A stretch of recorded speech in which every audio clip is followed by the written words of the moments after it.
Bible's living proof that God tells everything just like it is. If I was writing a nice, holy, religious book, I'm certainly going to leave out everything that took place in Shechem.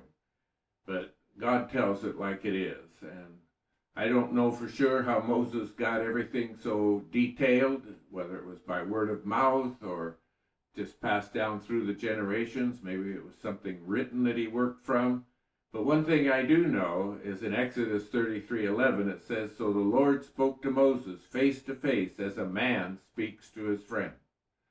Well, if God speaks to Moses like a man speaks to his friend, he could have told Moses the whole story just like it was. Genesis 34:1-5. Now Dinah, the daughter of Leah, whom she had borne to Jacob, went out to visit the daughters of the land. When Shechem, the son of Hamor the Hivite, the prince of the land, saw her, he took her and lay with her by force. He was deeply attracted to Dinah, the daughter of Jacob, and he loved the girl and spoke tenderly to her. So Shechem spoke to his father Hamor, saying, "Get me this young girl for a wife." Now Jacob heard that he had defiled Dinah his daughter, but her sons were with his livestock in the field, so Jacob kept silent until they came in. Dinah is a very young woman here, and she just wants to go and meet some of the young women in Shechem. She has no plans of being with any man. And Jacob and Leah, they probably could have instructed her in the ways of God a little more clearly and how they were not really to intermingle with the Canaanites.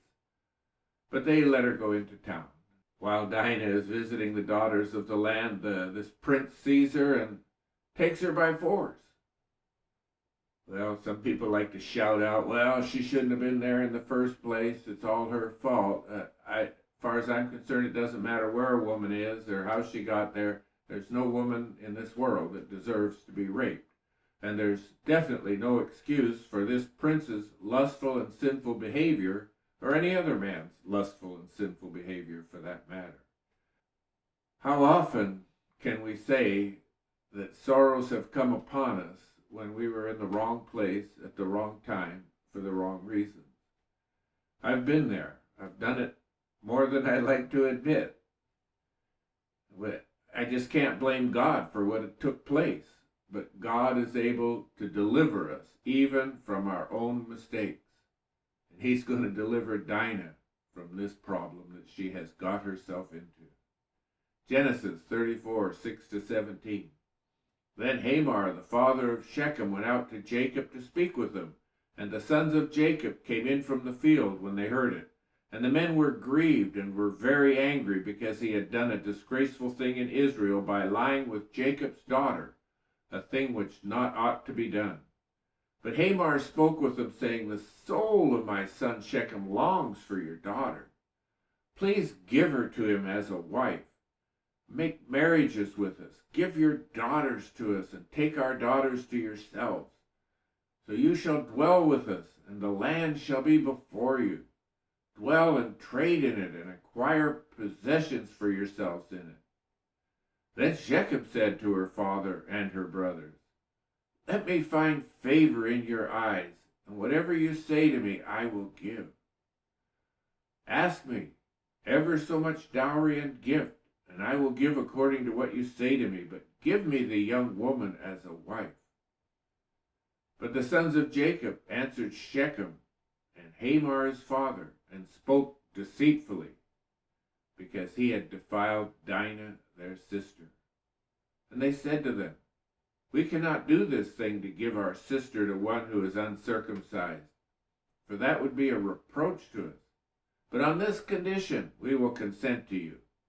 If you will become as we are, if every male of you is circumcised, then we will give our daughters to you, and we will take your daughters to us, and we will dwell with you, and we will become one people. But if you will not heed us and be circumcised, then we'll take our daughter and be gone."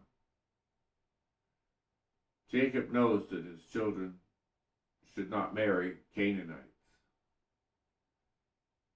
Jacob had to know that his sons were deceiving Shechem. And it caused grief for Jacob's parents, if you remember, when Esau married daughters of the land. At this time, there was no law written on how to address being forcibly raped. Jacob, who's the father, he technically should have been negotiating a settlement with the prince's father, Hamor. Maybe he would just say, give me my daughter, let me get out of here. I don't know.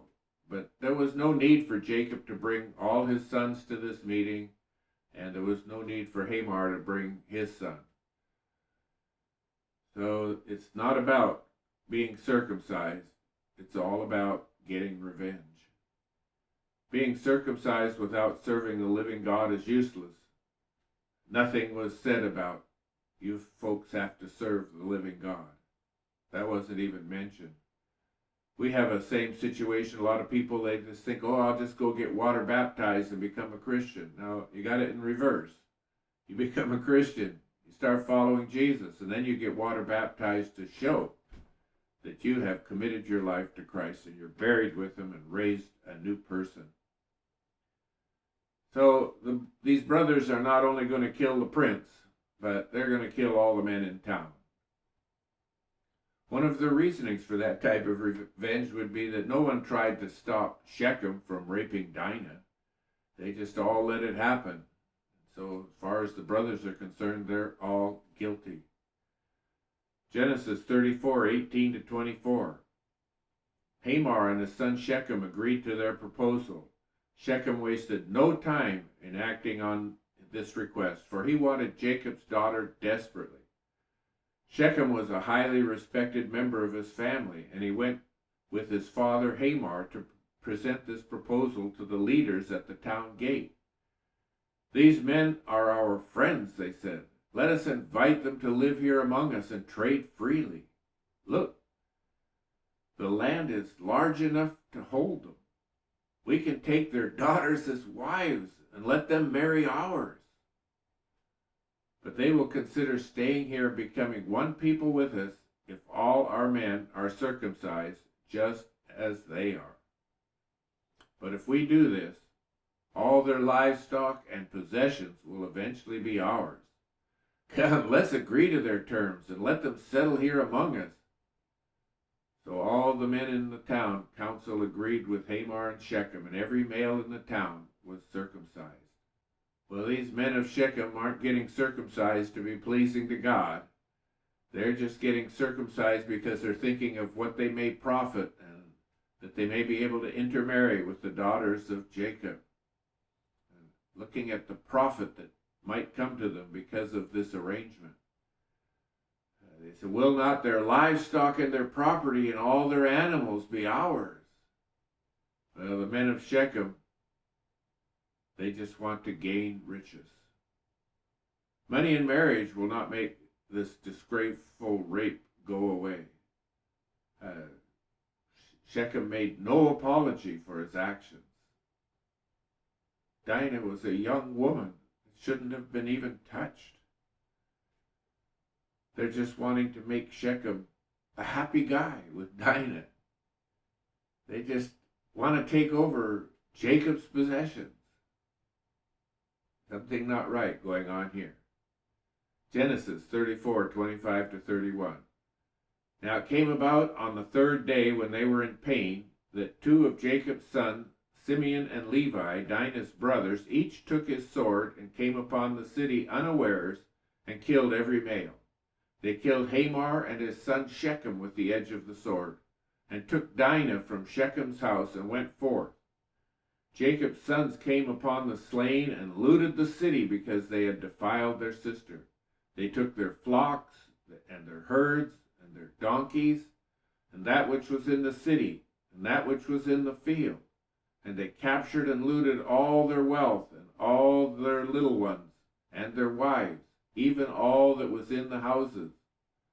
Then Jacob said to Simeon and Levi, you have brought trouble on me by making me odious among the inhabitants of the land, among the Canaanites and the Perizzites, and my men being few in number, they will gather together against me and attack me, and I will be destroyed, I and my household. But they said, should he treat our sister as a harlot? Since Dinah was born of Leah, Simeon and Levi were probably thinking, well, Jacob's not going to do anything anyhow. I'm sure it was no secret that Jacob was not in love with their mother. Jacob's family is a great example of how destructive polygamy is. Is the crime committed by Simeon and Levi greater than the crime of Shechem? Is Shechem's sin that cost the lives of all the men in the town? We can go back to the beginning. If Dinah wasn't there, Shechem wouldn't have got all excited about her. Doesn't make any difference. He needed to contain himself. He's not to force himself on any woman, let alone a young girl like Dinah. These brothers were probably in a situation where if they just were going to take Shechem's life, they wouldn't survive it. They'd probably be eliminated by all these men, and they would have been attacked by them.